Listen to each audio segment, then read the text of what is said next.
जिल्हा परिषद आणि पंचायत समितीच्या निवडणुकीची मतमोजणी आता चालू आहे।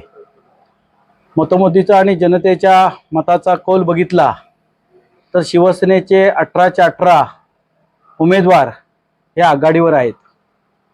माननीय नामदार योगेशदादा कदम यांनी केलेलं जे काम आहे, गावोगावी केलेलं काम, त्यांनी केलेला विकास आणि ह्या विकासामुळेच एवढं प्रचंड मताधिक्य आम्हा सर्व उमेदवारांना मिळत आहे।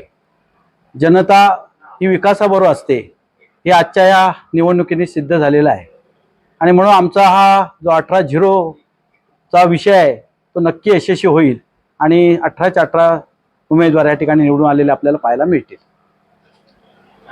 माननीय नामदार योगेशदादा कदम यांनी केळशी गणामध्ये आणि पंचायत समिती जिल्हा परिषद गटामध्ये जे नौके आणि तरुण जे उमेदवार दिलेले आहेत आणि त्यांनी जो आमच्यावरती विश्वास टाकलेला आहे आणि तो आपल्याला थोड्याच वेळात समजेल की जनता ही सुज्ञ आहे आणि जो दादांचा जो विकासात्मक कामाचा जो धडाका तिकडे आहे केळशी गटामध्ये त्याचे आपल्याला थोड्याच वेळात प्रचिती पाहायला मिळेल आणि आमचे जिल्हा परिषद पंचायत समितीचे दोन्ही उमेदवार हे बहुसंख्य मतांनी विजय होतील हे आपल्याला थोड्याच वेळात बघायला मिळणार आहे।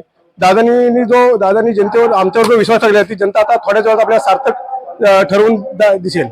किती फेऱ्या झाल्यात आणि तुमची काय स्थिती आहे? सध्या आता 6 फेऱ्या झालेल्या आहेत आणि 6 फेऱ्यामध्ये मला आता मताधिक्य 1300 मताधिक्य मिळालेलं आहे। पुढच्या आणखीन ज्या 7 फेऱ्या झाल्या त्यामध्ये तुम्हाला आणखी आघाडी बघायला मिळेल थोड्याच वेळामध्ये।